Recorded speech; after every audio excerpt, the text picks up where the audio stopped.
Bab 4340. Undangan pemimpin. Orang ini, kenapa dia begitu kuat? Hantu jahat mundur cepat dengan ekspresi panik. Tidak, jika kelompok orang ini sangat kuat, mengapa mereka harus melarikan diri lagi dan lagi? Dia tidak bisa mengetahuinya sama sekali. Namun hantu jahat tidak perlu memikirkannya segera, karena sosok Eric Kin berkedip-kedip dan pisau Yu yang mengiris kepalanya. Kamu dianggap telah memberikan kontribusi, jadi aku akan memberimu waktu yang cepat. Prak. Hantu jahat yang disiksa sampai gila akhirnya dibebaskan setelah melancarkan serangan. Setelah menempatkan Riko Zeng dan lainnya dengan benar, Eric Kin tidak tahu apakah dia santai atau rumit hatinya. Setelah menarik napas dalam-dalam dan menyerap energi bintang, dia kembali menaiki kapal terbang cahaya ungu. Namun kali ini, tidak lama setelah terbang, 3 kultivator tiba-tiba terbang ke sebuah pulau di depannya. Mereka bertiga tampaknya melihat waktu yang tepat dan terbang ke jalur Eric Kin tepat sebelum Eric Kin lewat. Jelas bahwa pihak lain datang ke arahnya. Eric Kin mengerutkan kening dan membiarkan kapal terbang cahaya ungu melayang di udara. Pemimpinnya adalah seorang pria paruh baya berbaju putih. Melihat Eric Kin berhenti, dia terbang mendekat dan memberi hormat dengan sangat sopan. Aku adalah Seng Huo, memberi hormat pada teman seiman. Kamu kenal aku? Tanya Eric Kin. Aku tidak tahu, pemimpin kami mengirimku ke sini. Semi Huo sedikit tersenyum. Pemimpin kami mengatakan bahwa dia ingin bertemu dengan teman seiman. Pemimpinmu? Aku lupa memperkenalkan, kami adalah orang Sekte Sage. Eric Kin segera menyipitkan matanya. Sekte Sage, kekuatan ini tidak asing dengan dirinya sendiri. Bukankah Tetua Gao dan lainnya sebelumnya adalah para kultivator dari Sekte Sage? Dan pada awalnya, kelompok orang ini sangat memuja pemimpin Sekte Sage, bahkan sangat setia. Mereka menggambarkan Pak Tua Sage sebagai dewa ajaib, seolah-olah dia adalah inkarnasi dari pergerakan langit, seolah-olah tidak ada apapun di dunia ini yang tidak diketahui dan tidak dapat dihitung oleh orang tersebut. Tapi dia tidak memiliki kontak dengan pihak lain, kenapa mencarinya? Bagaimana jika aku mengatakan aku tidak tertarik? Tanya Eric Kin. Pemimpin mengatakan bahwa teman seiman akan tertarik. Semi Huo tersenyum. Sambil mengatakan itu, Semi Huo mengeluarkan tas penyimpanan dan menyerahkannya kepada Eric Kin dengan hormat. Ini adalah hadiah pertemuan pemimpin kami. Pemimpin mengatakan bahwa meskipun ada beberapa kesalahpahaman antara Sekte Sage dan teman seiman, itu semua adalah masalah kecil. Dan hadiah pertemuan ini kebetulan teman seiman juga memerlukannya, hanya niat baik dari kami saja. Eric Kin tidak bisa menahan rasa penasaran. Dengan lambaian tangannya, dia mengambil tas penyimpanan. Dengan sapuan kerohanian, dia langsung masuk ke dalam tas penyimpanan yang tidak bersegel. Dan melihat barang-barang di tas penyimpanan, Eric Kin juga mengangkat alisnya. Barang-barang di dalamnya tidak terlalu istimewa, bahkan sangat biasa. Potongan-potongan batu roh berkualitas tinggi yang mengkilap ditumpuk hingga penuh dan jumlahnya sekitar puluhan juta. Ada juga banyak rumput ajaib di sudut tas penyimpanan.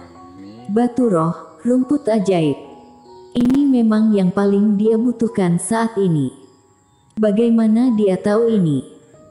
Ada juga sedikit pertikaian, dia hanya berhubungan dengan Tetua Gao dan lainnya, apakah pihak lain mengetahui hal ini? Dan teman seiman tidak penasaran, kenapa kita menunggu di sini? Melihat ekspresi Eric Kin bergerak sedikit, Semi Huo berbicara tepat waktu.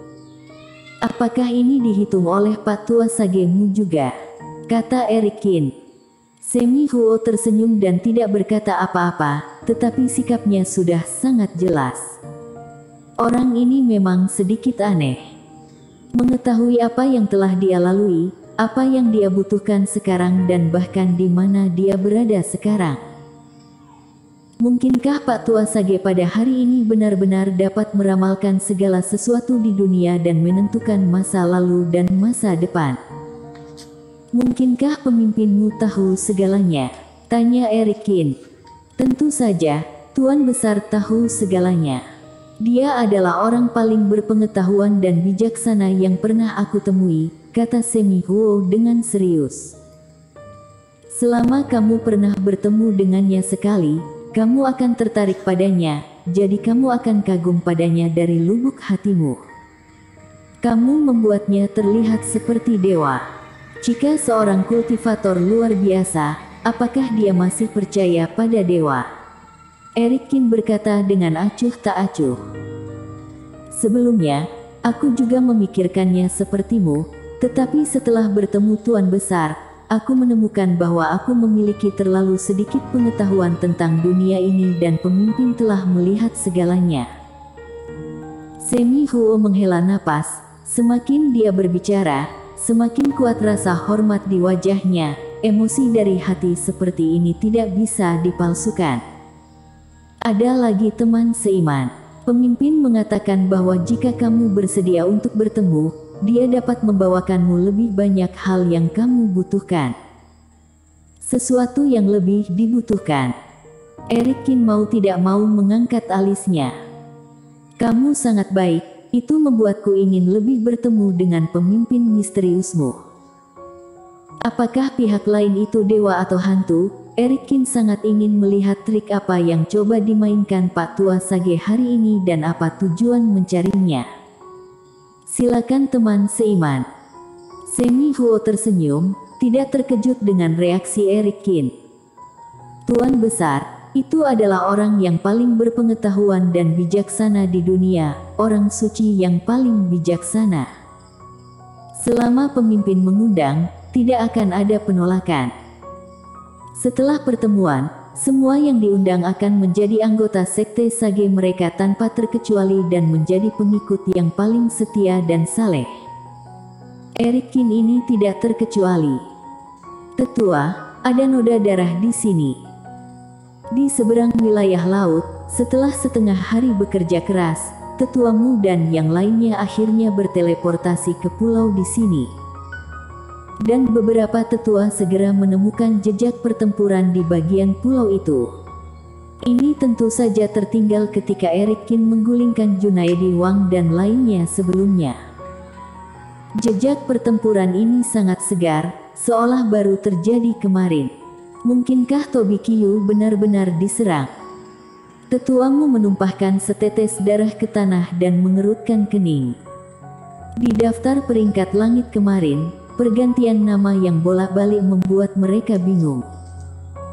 Tobi Qiu merebut dua kekuatan suci dan pergi, tetapi pada awalnya tidak ada nama Tobi Qiu di daftar peringkat langit. Segera setelah itu, meskipun nama Tobi Qiu muncul, sebenarnya kekuatan suci dari Mulia Su di kayu misterius yang merampok mereka. Mengingat telah terjadi perkelahian di sini, mungkinkah Mulia Su yang mencuri kekuatan suci milik Tobi Qiu dan kemudian direbut kembali oleh pihak lain? Kemana perginya kekuatan suci lainnya? Tetuamu dan yang lainnya awalnya berpikir bahwa mereka mungkin dapat memahami situasinya dengan berteleportasi ke sini. Hasilnya malah lebih membingungkan sekarang. Tidak peduli apa, kalian mencarilah di sekitarnya, mencari orang dan kembali untuk mencari tahu situasi di sini dan kemudian kami akan membuat rencana, kata tetuamu. Semua kultivator kayu misterius memberi hormat satu demi satu, lalu terbang ke segala arah. Master Guru, Tobi Qiu ini benar-benar terkutuk, dia benar-benar musuh kayu misterius. Jika kekuatan suci itu ada di tangan Mulia Su sekarang, kita bisa membiarkannya menyerahkannya padaku. Setelah kerumunan terbang menjauh, di belakang tetuamu, seorang pemuda menggertakkan gigi. Mendambakan benda Mulia Su, bagaimana caranya menjadi pejuang kebanggaan yang pertama? Untuk menjadi pejuang kebanggaan, kamu harus memiliki kesombongan dan kekuatan terlebih dahulu. Tetuamu berkata dengan kesal. Pemuda ini adalah pejuang kebanggaan kayu misterius dan muridnya. Tetapi dalam hal bakat dan kekuatan, bahkan Kenny Gu dari Mingzu tidak bisa dibandingkan. Alasan mengapa pejuang kebanggaan bisa menjadi pejuang kebanggaan, selain tetuamu sangat merekomendasikannya, Tuan Istana Kayu Misterius juga percaya bahwa Mulia Su sangat berbakat dan cakap, tapi orang buta tidak baik mewakili Kayu Misterius untuk berpartisipasi dalam berbagai hal. Bersambung.